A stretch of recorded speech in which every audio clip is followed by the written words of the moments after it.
Hathaway तापत्रय विनाशाय श्रीकृष्णाय वयं नमः। कृष्णं नारायणं वन्दे कृष्णं वन्दे जगत्प्रियं कृष्णं द्वैपायनं वन्दे कृष्णं वन्दे आश्रितम्। श्रीमद् भागवत महापुराण के नवम स्कंद में हम प्रवेश कर रहे हैं आज।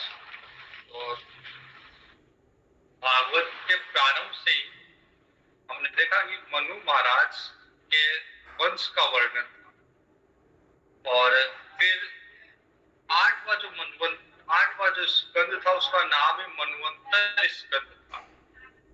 कुल 14 मनु है, जिसमें से पहले जो मनु महाराज थे उनके वंश का वर्णन विस्तार से 4-5 स्कंदों में बताया गया, और उसके बाद में 8वें स्कंद में 6 मनवंतरों का वर्णन और किया गया। फिर जो वर्तमान मनवंतर चल रहा है 7वां मनवंतर, उसके बारे में बताया गया, और फिर आने वाले 7 मनवंतरों का और वर्णन किया गया। उनकी प्रमुख घटनाएं भगवान से संबंधित, भगवान ने कोई अवतार लिया, जैसे मत्स्य अवतार लिया भगवान ने गजेंद्र की रक्षा की, भगवान ने समुद्र मंथन किया, फिर मोहिनी अवतार लिया। तो ये सब सारी घटनाएं बताई गई है। मनु महाराज कौन होते हैं, और मनु महाराज में एक मनवंतर में जब मनु महाराज आते हैं तो उनके साथ ही उनका ही इंद्र, जैसे प्रधानमंत्री के साथ उसी की पूरी कैबिनेट आती है, वैसे मनवंतर में प्रत्येक मनवंतर में मनु महाराज, इंद्र, देवता, सप्त ऋषि सब अलग अलग आते हैं। तो इस तरह से, और एक मनवंतर का कार्यकाल बताया गया 100 चतुर्युगी एक मनवंतर का कार्यकाल बताया गया। तो अब जो मनवंतर, राजा परीक्षित जी ने पूछा कि आपने सत्यव्रत की कथा कही थी, और सत्यव्रत ही अगला जो मनवंतर वैवस्वत मनवंतर हुआ उसमें मनु बने।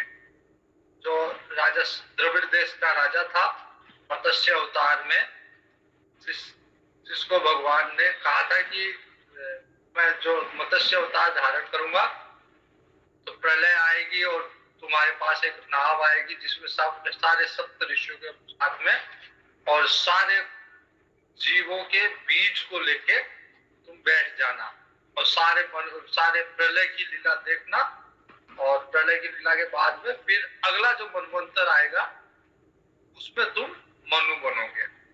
तो वो द्रविड़ देश के जो राजा थे सत्यव्रत, वो ही मनु बने। अच्छा, ये जो जैसे अभी सृष्टि है, इसमें ब्रह्मा जी है, तो ब्रह्मा जी कौन बनता है? जो इस सृष्टि में सबसे पवित्र जीव होगा वो अगली सृष्टि का ब्रह्मा जी होगा। तो वैसे मनवंतर भी जो इस मनवंतर का सबसे पवित्र जीव होगा वो अगले मनवंतर का मनु बनेगा। तो उस काल में सत्यव्रत जो थे वो सबसे पवित्र जीव थे, इसलिए भगवान ने मत्स्य रूप में उनको दर्शन दिया। भगवान ने अपनी प्रलयकालीन लीला दिखाई, और फिर वही अगले वैवस्वत मनु बने। वर्तमान में जो चल रहा है वो वैवस्वत मनवंतर चल रहा है। तो भगवान ने भी प्रलय लीला एक बार तो यहाँ पे दिखाई है सत्यव्रत को, और इसी तरह की एक लीला 12वें स्कंद में भी दिखाएंगे मार्कंडेय ऋषि को। जब भगवान मार्कंडेय ऋषि खुद इच्छा व्यक्त करेंगे कि भगवान मैं आपकी प्रलय की लीला देखना चाहता हूँ, तो भगवान खुद वटवृक्ष के पत्ते पे बाल मुकुंद रूप में विराजमान रहेंगे, और फिर मार्कंडेय ऋषि को सारी लीला प्रलय की दिखाएंगे। तो राजा परीक्षित जी का प्रश्न है कि द्रविड़ देश के स्वामी सत्यव्रत भगवान की सेवा से ज्ञान प्राप्त किया उन्होंने, और इस कल्प में वो वैवस्वत मनु हुए। तो इक्ष्वाकु आदि उनके संतान हुई, वैवस्वत मनु, और उसके बाद में इक्ष्वाकु आदि उनकी संतान हुई थी। तो उनके वंश के बारे में, उनका अलग अलग चरित्र है, ये सब मैं जानना चाहता हूँ। वैवस्वत मनु के वंश में जो जो हो चुके हैं, इस समय विद्यमान है और आगे होने वाले हैं, उन सब की पवित्र कीर्ति में जानना चाहता हूँ। तो पहले मनु महाराज जो थे, उनका चरित्र, उनके वंश का चरित्र विस्तार से बताया गया। अब जो वर्तमान के मनु महाराज है, उनका चरित्र विस्तार से बताया जाएगा, और ये भी बताया जाएगा कि भविष्य में क्या होगा, जैसे कल की अवतार भविष्य में होने वाला है, वो सारी चीजें बताई जाएगी। अब तक जो हो चुका वो बताया जाएगा, वर्तमान में जो चल रहा है वो बताया जाएगा, और भविष्य में क्या होने वाला है वो सब कुछ भी बताया जाएगा। और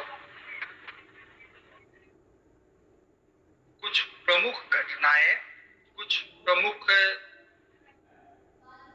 वंश में जो प्रमुख राजा हुए, उनके बारे में बताया गया है।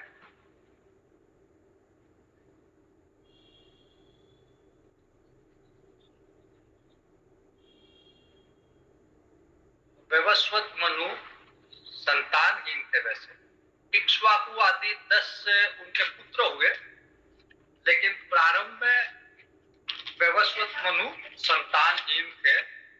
तो उन्होंने एक यज्ञ करवाया वैवस्वत मनु ने। यज्ञ के द्वारा जो इनकी पत्नी थी वैवस्वत मनु की, श्रद्धा, तो वो चाहती थी, वैवस्वत मनु ने पुत्र प्राप्ति के लिए यज्ञ करवाया, वन में जाके पुत्र मित्रा वरुण यज्ञ करवाया। तो वो चाहते थे कि उनको पुत्र प्राप्त हो, लेकिन उनकी पत्नी चाहती थी कि कन्या प्राप्त हो। तो पत्नी ने जाके जो यज्ञ कर रहे थे, यज्ञ करने वाले जो पंडित जी थे, ब्राह्मण थे, उनको उस पत्नी ने कहा कि मुझे तो पुत्री चाहिए। तो उन्होंने क्या किया, जो मंत्र बोल रहे थे, उन्होंने पुत्र की जगह पुत्री बोल दिया। मंत्रों में, कर्म में, यज्ञ कर्म में उन्होंने उच्चारण जो था वो पुत्री के नाम से कर दिया। तो इला नाम की पुत्री हुई, वैवस्वत मनु के इला नाम की कन्या हुई।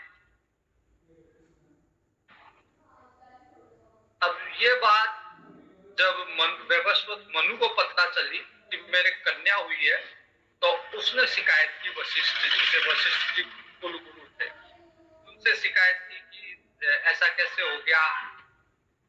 यज्ञ की सामग्री सारी शुद्ध थी, यज्ञ में मंत्र बहुत अच्छे से बहुत विद्वान व्यक्ति के द्वारा बोले गए, और मैं यजमान हूँ, मेरे में कोई कमी नहीं, तो देवता लोग में कोई कमी नहीं। तो फिर ऐसा हुआ कैसे कि मंत्र का प्रभाव होना चाहिए था वो उल्टा कैसे हो गया, पुत्र की जगह पुत्री कैसे प्राप्त हो गई। वशिष्ठ जी ने ध्यान लगा के देखा, तो वशिष्ठ जी ने कहा कि आपकी पत्नी के कहने पे ये जो यज्ञ को संपन्न करने वाले ब्राह्मण हैं, इन्होंने मंत्र बदल दिए, इसलिए पुत्र की जगह पुत्री हो गई। फिर जब वैवस्वत मनु महाराज इन्होंने वशिष्ठ जी से आग्रह किया, तो वशिष्ठ जी ने उस पुत्री को पुत्र बना दिया। इला नाम की जो पुत्री हुई थी, कन्या हुई थी, उसको सुद्युम्न नाम का पुत्र बना दिया। अब एक बार ये सुद्युम्न जो था वो मेरु पर्वत की तलहटी पे शिकार खेलने के लिए गया, बाकी के सेवक वगैरह भी साथ थे, सैनिक वगैरह भी साथ थे। उस तलहटी का प्रभाव ऐसा था कि वहां पे भगवान शिव, माता पार्वती विचरण करते थे, क्षेत्र को वरदान था, वरदान या श्राप जो भी था, प्रभाव था उस क्षेत्र का कि कोई भी पुरुष भी उस क्षेत्र में जाता था तो वो स्त्री बन जाता था। तो जो सुद्युम्न था वो भी उस क्षेत्र में गया और वो स्त्री बन गया, और स्त्री बन गया तो फिर वापिस से पुरुष नहीं बन पाया, क्योंकि वो मूलतः स्त्री था। जब बाहर आया तो भी स्त्री रहा, क्योंकि वो सुद्युम्न तो वशिष्ठ जी ने बनाया था, प्रारंभ में वो इला नाम की कन्या ही थी। अब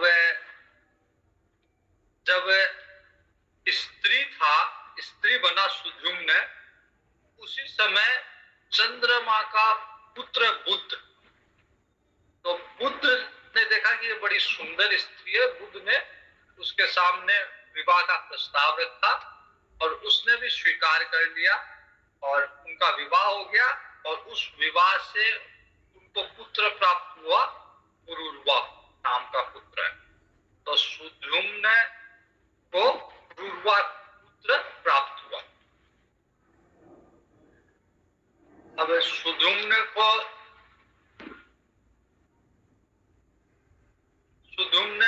एक बार तो पुरुरवा को राज्य देके और वन में चला गया, क्योंकि कई वो स्त्री रूप में और पुत्र हो, वो स्त्री रूप में और उसके पुत्र हो गया।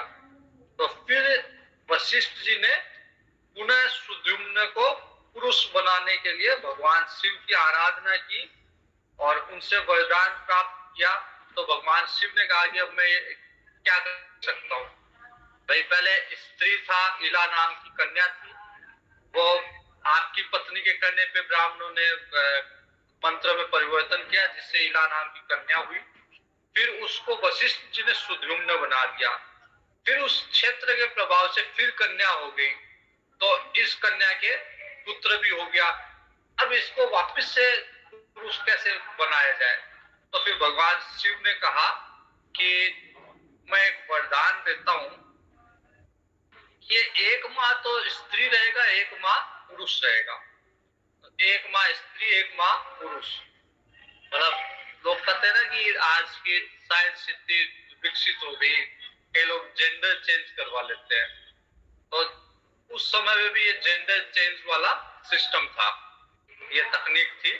लेकिन उससे भी एडवांस ये था कि एक महीने स्त्री, ये आज की मॉडर्न साइंस में भी ये तकनीक नहीं है कि एक महीने स्त्री रहो एक महीने पुरुष रहो, लेकिन भगवान शिव ने ऐसा आशीर्वाद दिया कि एक महीने स्त्री एक महीने पुरुष रहेगा। उस समय 3 पुत्र हुए, उत्कल, गय और विमल। फिर पुररवा को राज्य देके सुद्युम्न जो है वन में चला गया और वन में 100 वर्ष तक तपस्या की, जिसके कारण फिर 10 पुत्र और हुए। तो इक्ष्वाकु, कृषद, सरियाती, नाभाग आदि पुत्र हुए, जो अपने समय के बहुत वीर, बहुत प्रभावशाली राजा बने। ये 10 पुत्र हुए। तो उसमें सरियाती एक पुत्र हुआ जिसकी पुत्री का नाम था सुकन्या, सरियाती का। तो वो एक दिन सुकन्या वन में खेल रही थी, पिता के साथ वन में गई थी, वहां पे खेल रही थी, वहां जुगनू पकड़ रही थी सुकन्या। ये सारी कहानी बहुत इंटरेस्टिंग है, बस इसकी 90 स्कंद की। तो ये सुकन्या क्या कर रही थी, जुगनू पकड़ रही थी वन के अंदर। वन के अंदर एक कोई ढेर लगा हुआ था जिसके ऊपर चींटियां वगैरह और मिट्टी जमी हुई थी। तो उसको ये भ्रम हुआ कि उसमें से तो चमकते हुए 2 चीज दिखे उसको, तो उसको लगा कि ये जुगनू होंगे। उसने तिनके से उनको निकालना चाहा, तो थोड़ी देर में जब तुनके से निकाल रही थी जुगनू, तो थोड़ी देर में से रक्त का स्त्राव होने लग गया, उसमें से रक्त बहने लग गया। सुकन्या और पिताजी सरियाती भी वही थे। तो सरियाती को लगा कि जरूर इससे कोई अपराध हुआ है, कोई प्राणी कोई जीव रहा होगा वहां पे। तो मिट्टी विट्टी हटाई, क्योंकि रक्त जो है जुगनू के तो आएगा नहीं, तो मिट्टी विट्टी हटाई तो देखा कि वहां पे च्यवन ऋषि तपस्या कर रहे थे। जो दो जुगनू दिख रहे थे वो च्यवन ऋषि की आंखें थी, और सरिया सुकन्या के ने तिनके से जब उनको पकड़ना चाहा तो उस समय उनकी आंखें फूट गई च्यवन ऋषि की। और सरियाती को बड़ा भय लगा कि कहीं श्राप ना दे दे ऋषि, च्यवन ऋषि। तो उन्होंने क्या किया कि च्यवन इस सुकन्या का विवाह च्यवन ऋषि के साथ कर च्यवन ऋषि को अपनी पुत्री दे दी कि अब ये आपकी सेवा में मेरी पुत्री है, इससे गलती हो गई, इसको क्षमा करिए और आपकी सेवा अब ये करेगी, आप इसको पत्नी के रूप में स्वीकार कर लीजिए। च्यवन ऋषि ने विवाह कर लिया। फिर वहां पे उनके आश्रम में, च्यवन ऋषि के आश्रम में अश्विनी कुमार आए एक बार। अश्विनी कुमार जो थे उनको उस समय देवता लोग यज्ञ का भाग नहीं देते थे, सोम रस नहीं पिलाते थे। च्यवन ऋषि ने कहा कि तुम एक काम करो, मेरे को जवान कर दो, मैं बदले में तुम्हें सोमरस का अधिकारी बना दूंगा, यज्ञ का भाग दिलाने लग जाऊंगा। तो अश्विनी कुमार ने उनको लेके एक कुंड में स्नान करवाया, और जैसे ही कुंड में से निकले और तीनों जो थे, तीनों अश्विनी कुमार, दोनों अश्विनी कुमार और इस च्यवन ऋषि, तीनों एकदम सुंदर एक जैसे राजकुमार की तरह बन के निकले। अब पुत्री सुकन्या थी, उसने अपने पति को पहचान लिया, जिससे अश्विनी कुमार प्रसन्न हुए कि ये पतिव्रता स्त्री, इसने अपने पति को पहचान लिया।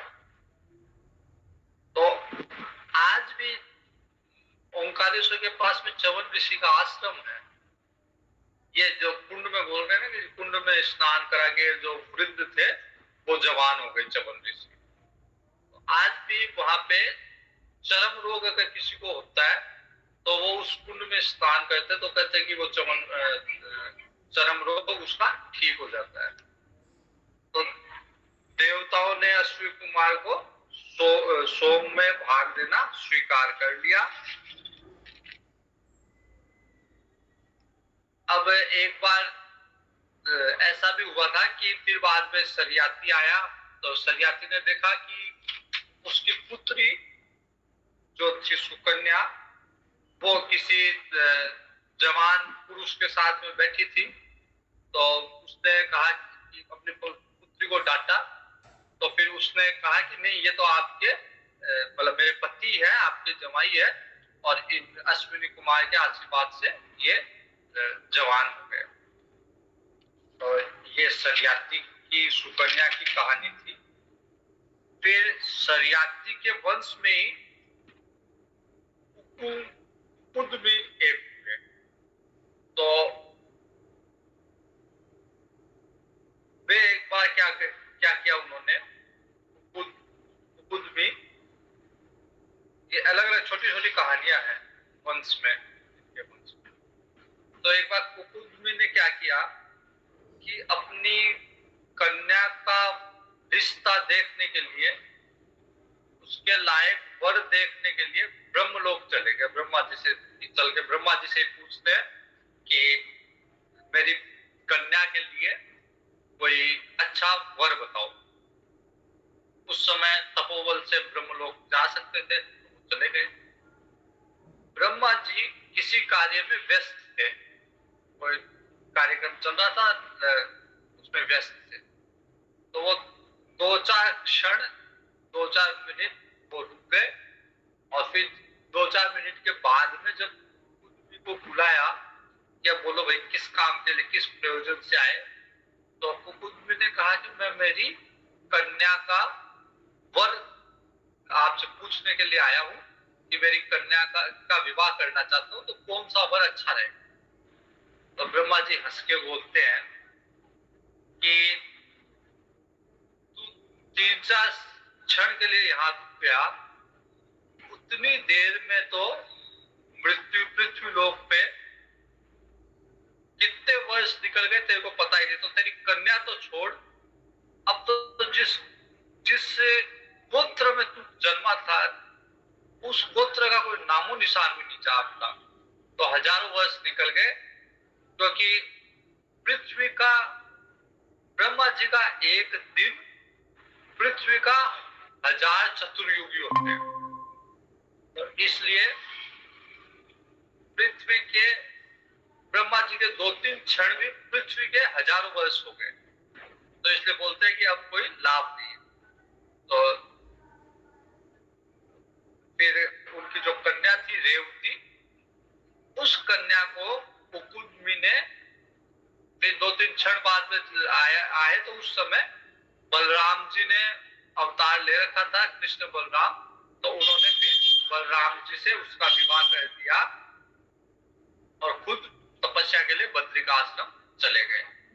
तो ये उकुडमी की कहानी थी। ये कहानी ये बताने के लिए है कि ब्रह्मलोक का जो समय होता है और पृथ्वी का जो समय होता है उसमें बहुत बड़ा अंतर रहता है। पृथ्वी, ब्रह्मलोक का, जैसे ब्रह्मा जी एक बार आंख झपकाते हैं उस समय यहाँ एक दिन हो जाता है, आंख खोलते उसमें यहाँ एक रात हो जाती है। तो ब्रह्मा जी यहाँ के हजारों साल भी ब्रह्मा जी के कुछ क्षण होते हैं। फिर उसके बाद में एक कहानी है, नभग का पुत्र था नाभाग। तो उसको क्या किया, नाभाग को, ब्रह्मचारी था नाभाग, वो ब्रह्मचर्य का व्रत लेके वन में चला गया। पीछे से भाइयों ने बंटवारा कर दिया, धन संपत्ति सब भाइयों ने आपस में बांट ली। जब वापस आया तो उसने पूछा, भाई मेरा भी हिस्सा किया या नहीं किया? तो भाइयों ने कहा हाँ किया है। और मेरे हिस्से में क्या आया? बस तेरे हिस्से में पिताजी आए, बाकी धन संपत्ति हमने बांट ली, पिताजी बचे हुए ये तेरे हिस्से में आए। उसने आके नभग को कहा, अपने पिताजी को, कि मेरे हिस्से में तो आप आए हो। उसने कहा, पिताजी ने कहा चिंता मत करो, मैं, उन लोगों ने धन लिया है उससे ज्यादा धन तुमको देके जाऊंगा। और पिताजी ने कहा कि एक काम करो, यहाँ से कुछ दूर में कुछ ब्राह्मण है जो यज्ञ कर रहे हैं, वो यज्ञ कर रहे हैं लेकिन स्वर्ग जाना चाहते हैं। वो स्वर्ग जाने के लिए यज्ञ कर रहे हैं और उनके पास बहुत सारा धन भी है, लेकिन वो क्या करते हैं, यज्ञ करते हैं वो मंत्र भूल जाते हैं। तो आज के 6ठे दिन वे अपना कर्म, अपने मंत्र भूल जाएंगे। तो तुम जाना, तुम जाके ये मंत्र उनको बता देना, तो वो तो स्वर्ग चले जाएंगे और उनका जो बचा हुआ धन है वो तुमको मिल जाएगा। वो तुम्हें वो धन देख के स्वर्ग चले जाएंगे, तो तुमको वो धन दे जाएंगे जाने के समय। तो नाभाग गया उनके पास, उनको दो सूक्त बताए जिससे उनका सारा धन जो है उन्होंने नाभाग को दे दिया और वो स्वर्ग चले। फिर क्या हुआ कि जैसे ही जो बचा हुआ धन था वो ये नाभाग लेके आने लगा, उतने में वहां पे रुद्र देवता उत्पन्न हो गए। और रुद्र देवता, उन्होंने कहा कि ये तो मेरा धन है, मेरा अधिकार है इसमें। कोई भी यज्ञ का जो बचा हुआ धन रहता है उसपे रुद्र देवता का ही अधिकार होता है। जब दक्ष प्रजापति ने यज्ञ, पिछले चतुर्थ स्कंद में हमने देखा, दक्ष प्रजापति यज्ञ कर रहे थे तो उन्होंने भगवान शिव का अधिकार यज्ञ में नहीं रखा, उनका भाग हिस्सा नहीं रखा। फिर बाद में जब वापिस से यज्ञ, बीच में फिर सती जी जो है, सती जी ने अपना योग माया से अपना शरीर जला लिया था। फिर वापिस से जब यज्ञ वापिस से हुआ, सब भगवान शिव को मनाने के लिए गए, भगवान शिव आए, वापिस से जब यज्ञ हुआ तो ये निश्चित किया गया कि भगवान शिव का हिस्सा रहेगा और जो शेष है वो सब भगवान शिव का ही रहेगा।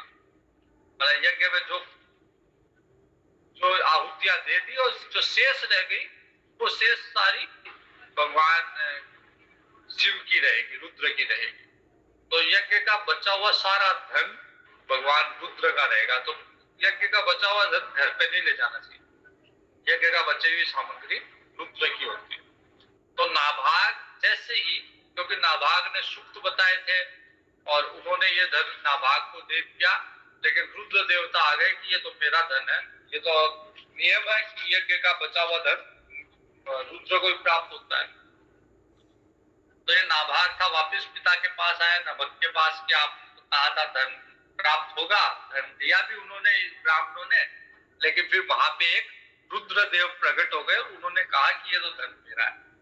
तो नाभाग ने कहा कि बात, नभग ने कहा कि बात तो सही है तो उनका अधिकार तो उनका है। तो वापिस जाके उसने कहा कि बचा हुआ धन तो जो है रुद्र देव का ही होता है।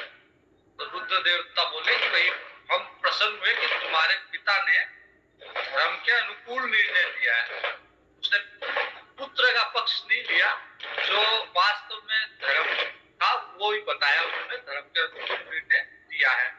और तुमने भी सत्य कहा आगे, बड़ा तुम भी झूठ बोल सकते थे कि मेरे पिता नहीं, मेरे पिता ने तो कहा है कि धर्म तुम्हारा ही है, लेकिन तुमने भी आगे सत्य कहा। तो मैं प्रसन्न हूं तुमसे भी और तुम्हारे पिता से भी। तो तुम वेदों को जानने वाले हो, वेदों का अर्थ भी जानते हो, अब मैं तुम्हें सनातन ब्रह्म तत्व का ज्ञान दे देता हूँ, क्योंकि तुम अधिकारी हो, सत्य हो, धर्म का पालन करते हो, इसलिए सनातन ब्रह्म तत्व क्या है वो मैं तुम्हें ज्ञान देता हूँ। तो रुद्र देवता ने नाभाग को आत्मा का ज्ञान, सनातन तत्व का ज्ञान, जब आत्मा बोलते तो आत्मा का मतलब सनातन तत्व है, और सनातन जब बोलते तो इसका मतलब आत्मा है। तो रुद्र देवता ने सनातन तत्व का ज्ञान नाभाग को दे दिया, और जो धन भी था वो भी नाभाग को दे दिया कि मेरी तरफ से ये सारा धन तुम ले लो। अब इसी कड़ी में मनु महाराज, वैवस्वत मनु महाराज के वंश की एक कहानियां चल रही है। इसी में एक अमरीश जी हुए थे, प्रसिद्ध कथा है अमरीश जी। एकादशी जो व्रत करते हैं वो अमरीश जी की कथा ही है। एकादशी तो पहले से चली आ रही है, लेकिन अमरीश जी की कथा भी एकादशी के संबंध में है। अमरीश जी थे, उनकी कथा ये बताती है कि भक्त को ब्राह्मण का श्राप भी स्पर्श भी नहीं कर पाता था। तो ब्राह्मण का श्राप जो होता है वो बहुत बल होता है, बहुत शक्तिशाली होता है, लेकिन भगवान के भक्त को कोई भी चीज ब्राह्मण का श्राप भी स्पर्श भी नहीं कर पाता। अमरीश जी बहुत चक्रवर्ती सम्राट थे, बहुत ऐश्वर्य था, धन संपदा थी, बहुत भूभाग था, राज्य था, सब कुछ था, पत्नी थी, पुत्र पौत्र थे, सब थे, लेकिन वो इन सब चीजों को तुच्छ समझते थे। सब कुछ होते हुए भी इनको तुच्छ समझते थे, सारे ऐश्वर्य को समझते थे कि ये स्वप्न की तरह है, ये मतलब वास्तव में इनका कोई अस्तित्व नहीं है, सपना की तरह वो मानते थे, असत्य मानते थे। कृष्ण भगवान के बहुत बड़े भक्त थे अमरीश जी, और साधुओं की बहुत सेवा करते थे। सभी कर्म जो करते थे वो भगवान को समर्पित कर देते थे। जो भी कर्म किया, खुद कभी उनको ऐसा भाव नहीं आता था कि मैंने किया, कर्तापन का भाव नहीं आता था, सारे कर्म श्री कृष्ण अर्पण कर देते। उन्होंने भगवान की, ब्राह्मणों की आज्ञा से पूरी पृथ्वी का शासन किया। भगवान के अनन्य भक्त थे, तो भगवान भी उनकी अनन्य भक्ति से प्रसन्न होकर भगवान ने सुदर्शन चक्र को उनकी सुरक्षा में नियुक्त कर दिया। भगवान ने कहा इसका मेरा भक्त है, तो सुदर्शन चक्र को आज्ञा दी कि आप अम्बरीश जी की सुरक्षा में नियुक्त हो, कोई भी अगर इनको कष्ट पहुंचाए तो आप उस पर प्रहार करना। एक बार राजा अम्बरीश अपनी पत्नी के साथ 1 वर्ष तक एकादशी करने का नियम ग्रहण कर लिया राजा अम्बरीश ने। 1 वर्ष के बाद में जैसे ही एकादशी व्रत का पारण करने वाले थे, पूरी तैयारी कर ली, उसके लिए जो भी विधि विधान थे, दान पुण्य आदि सारा किया, 3 दिन तक उपवास रखा, पारायण, वर्ष के पारायण के बाद जो भी नियम थे वो सारी किए, ब्राह्मणों को दान दक्षिणा सब कुछ किया। फिर क्या हुआ कि जिस समय पारण करने वाले थे उसी समय दुर्वासा जी आ गए, दुर्वासा ऋषि आ गए। और अम्बरीश जी ने दुर्वासा ऋषि से आग्रह किया कि ब्राह्मण देवता आप आए हुए हो, भोजन ग्रहण करो। याचना की, फिर आग्रह किया भोजन के लिए। दुर्वासा जी ने कहा ठीक है, भोजन तैयार रखो, मैं नदी में स्नान करके आता हूँ और वापस आके भोजन करूंगा।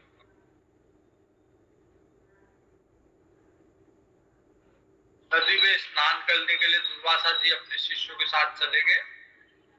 इधर समय बीत रहा था, तो समय कुछ क्षण का शेष रहा था कि द्वादशी निकली जा रही है। अब घड़ी भर का शेष समय रहा, तो उन्होंने ब्राह्मणों से मंत्रणा की कि अब क्या करना चाहिए। यदि मैं भोजन ग्रहण कर लूं तो ये अतिथि का अपमान हो जाएगा। दुर्वासा जी वैसे ही क्रोधी ऋषि है, तो उनका अपमान हो जाएगा कि मैंने उनको निमंत्रण देके बिना उनकी प्रतीक्षा किए मैंने भोजन कर लिया, और नहीं करूं तो एकादशी का पारायण नहीं होगा। तो अब मुझे करना क्या चाहिए। तो ब्राह्मणों ने कहा कि एक काम कीजिए, आप भोजन तो मत करिए लेकिन जल ग्रहण कर लीजिए। जल ग्रहण का मतलब भोजन करना है भी और नहीं भी है, तो इसलिए जल ग्रहण करने से, जल ग्रहण करने से पारायण भी हो जाएगा और नहीं भी भोजन, दुर्वासा ऋषि का अपमान भी नहीं होगा, भोजन क्योंकि आपने किया भी। तो राजा अम्बरीश जी ने ऐसा ही किया। दुर्वासा ऋषि आए, उनको हाव भाव से पता चल गया कि अम्बरीश जी ने पारायण कर लिया। उनको बहुत क्रोध आया दुर्वासा ऋषि को। उनको लगा कि मेरा अपमान है, मुझे निमंत्रण देके मेरा इंतजार नहीं किया और इन्होंने पारायण कर लिया। तो उन्होंने क्या किया, दुर्वासा ऋषि ने अपनी जटा में से एक बाल निकाल के नीचे डाला, उसमें से कृत्या नाम की एक राक्षसी उत्पन्न। उन्होंने आदेश दिया कृत्या को कि अम्बरीश जी को भस्म कर डालो। कृत्या कुछ कर पाती, इससे पहले ही अम्बरीश जी की सेवा में नियुक्त सुदर्शन चक्र ने कृत्या को काट डाला, भस्म कर दिया कृत्या को। और वो चक्र दुर्वासा जी के पीछे लग गया। दुर्वासा जी सब जगह चले गए, ब्रह्मलोक में चले गए, भगवान शिव के पास कैलाश में चले गए, फिर घूमते घूमते जान उस चक्र से, सुदर्शन चक्र से जान बचाने के लिए वैकुंठ लोक चले गए, क्योंकि भगवान का ही वो है, चक्र है, तो भगवान के पास वैकुंठ लोक चले गए वासा जी। भगवान ने कहा मेरा कोई इसमें हस्तक्षेप नहीं है, ये मेरा मामला नहीं है। मेरा मामला होता तो मैं, मेरा विषय होता तो मैं उसको वापस ले लेता, लेकिन ये मेरे भक्त का मामला है, तो मेरे भक्त के मामले में मैं हस्तक्षेप नहीं करता। मैं भक्तों के अधीन हूँ, भक्तों के ऊपर नहीं हूँ, तो ये भक्तों के अधीन हूँ। तो आप एक काम करिए, अम्बरीश जी के पास ही चाहिए, मेरे भक्त के पास ही चाहिए, वही आपको क्षमा करना है या जो करना है वही करेंगे, वो आपको क्षमा करने का अधिकार रखते हैं।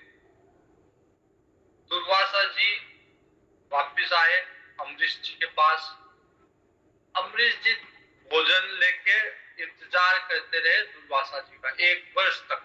दुर्वासा जी घूमते रहे तो 1 वर्ष तक अम्बरीश जी इंतजार करते रहे कि दुर्वासा जी आएंगे और उनको भोजन करवाऊंगा। तब तक भोजन नहीं किया अम्बरीश जी ने। तो दुर्वासा जी आए,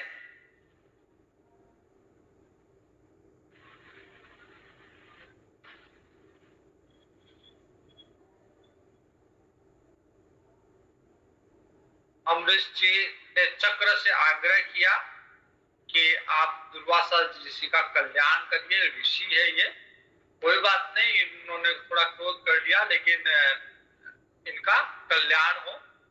तो चक्र जो है वो वापिस शांत हो गया और दुर्वासा ऋषि को चरण पकड़ के और उनको प्रसन्न किया अम्बरीश जी ने और विधि पूर्वक उनको भोजन करवाया।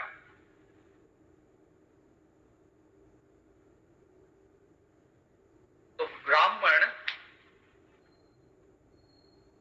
तपस्या और विद्या के बल पे, ब्राह्मण जो है ये तपस्या और विद्या ब्राह्मणों का कल्याण करते हैं।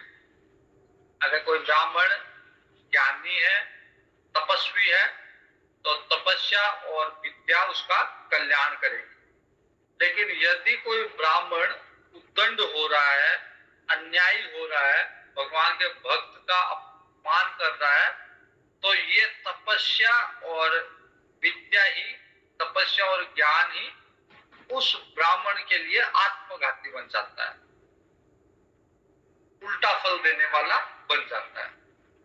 तो ये अम्बरीश जी की कथा, अम्बरीश जी ने विधि पूर्वक दुर्वासा ऋषि को भोजन करवाया। दुर्वासा ऋषि तृप्त हो गए, ब्रह्मलोक चले गए। 1 वर्ष तक अम्बरीश जी केवल जल पी के रहे। जब तक दुर्वासा जी घूमते रहे, अम्बरीश जी जल पी के रहे। फिर अंत में अम्बरीश जी भी वन में चले गए और संसार से मुक्त हो गए। राज्य का भोग तो भोग ही लिया था, अब वन में जाके भगवान की आराधना की, ध्यान किया और संसार से मुक्त हो गए। ये अम्बरीश जी की कथा है। इसके बाद इसी वंश में, अम्बरीश जी के वंश में युवाश्व नामक एक राजा हुए। उन्होंने, युवाश्व ने पुत्र की प्राप्ति के लिए यज्ञ करवाया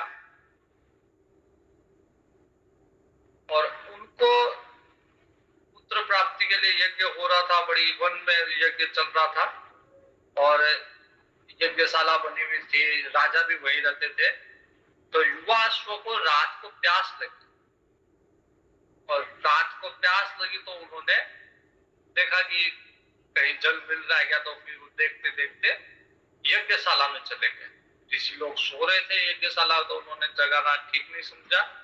वहां पे एक पात्र में जल पड़ा था, तो युवाश्व उस जल को ग्रहण कर लिया, वापिस आके सो गए।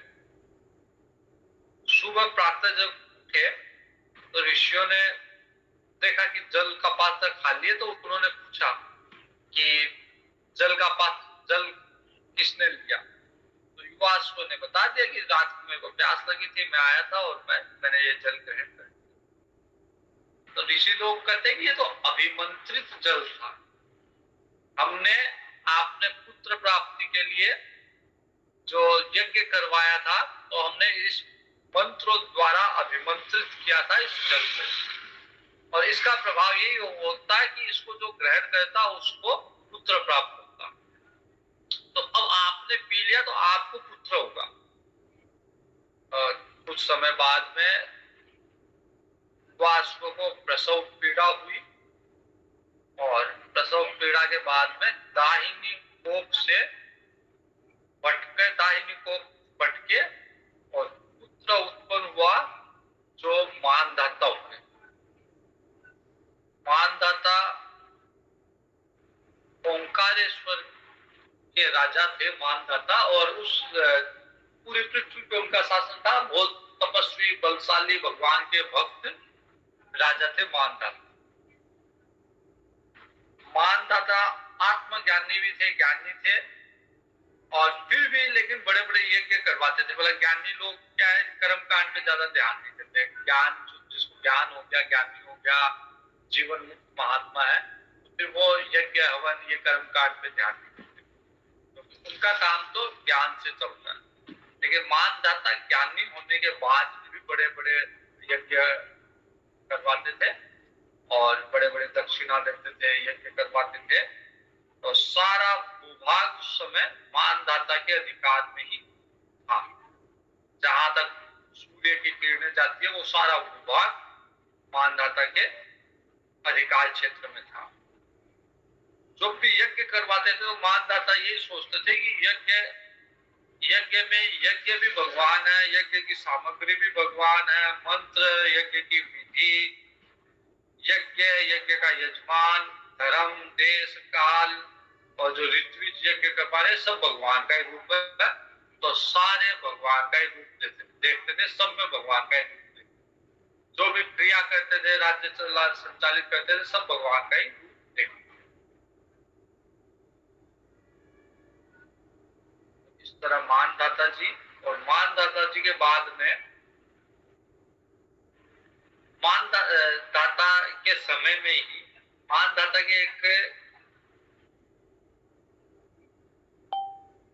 के समय काल में ही एक ऋषि हुए, सोबरी ऋषि।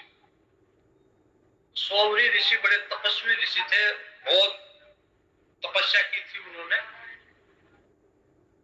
एक बार क्या हुआ कि सोबरी ऋषि स्नान करने के लिए नदी में गए और उन्होंने देखा कि नदी के अंदर मत्स्य जो है वो कुछ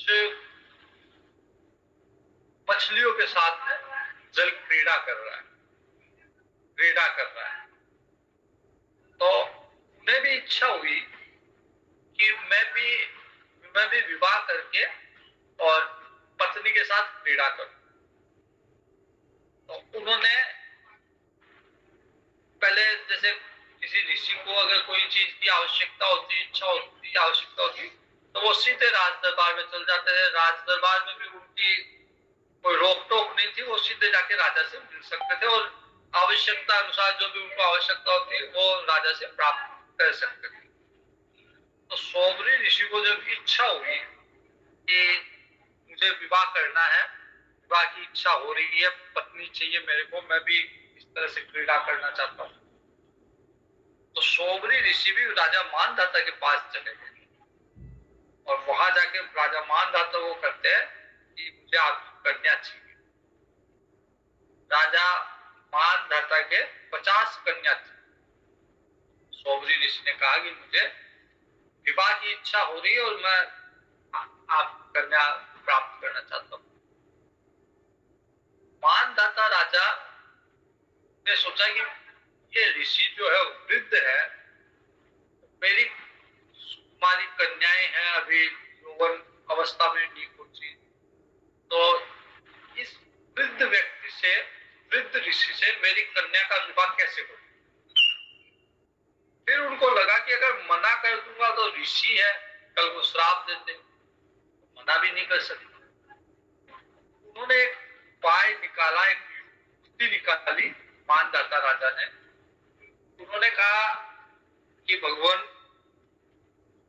मैं अपनी पुत्रियों 50 पुत्रियों में से उसका विवाह आपके साथ कर दूंगा जो स्वयंवर में आपका वरण कर दे। अगर उनकी, मतलब पुत्रियों में से 50 पुत्रियों में से अगर उनकी इच्छा हुई तो मैं कर दूंगा। तो इस तरह से मानदाता ने सोचा कि इस वृद्ध ऋषि को कोई भी मेरी कन्या स्वयंवर में वरण नहीं करेगी, तो इससे ऋषि के बंधन, शब्दों के बंधन पे भी नहीं बंधा और ऋषि को समझ में भी आ जाएगा कि अब उम्र विवाह के लायक नहीं रही। और स्वयंवर का आयोजन किया गया। ऋषि जो थे, सोबरी ऋषि, उन्होंने अपने योग बल से अपने को सुंदर बना लिया, योग बल से अपने आप को सुंदर बना लिया। तो जो 50 कन्या स्वयंवर के ले आई थी वो आपस में लड़ने लग गई, और वो कहने लग गई थी इसको तो मैं ही वरण करूंगी, इसका तो सुंदर नौजवान बन गए ऋषि। तो सारी की सारी कन्या में क्लेश हो गया कि इसका वरण तो मैं करूं, तू नहीं मैं, इस तरह से क्लेश हुआ।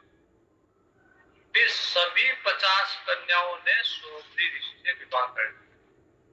सोबरी ऋषि ने भी सबको स्वीकार कर लिया पत्नी के रूप में, और उनको लेके सोबरी ऋषि अपने आश्रम में आ गए।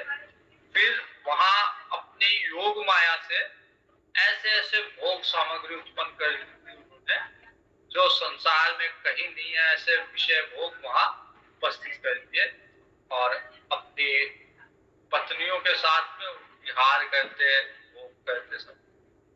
राजा मानधाता को भी आश्चर्य होता, जब अपनी पुत्रियों को देखते तो उनको भी आश्चर्य होता कि ये भोग विलास, ये तो मेरे यहाँ भी, मैं चक्रवर्ती सम्राट हूँ पृथ्वी का, मेरे पास भी नहीं है। ऐसे ऐसे भोग विषय, भोग सामग्रियां ऋषि के पास है। और एक बार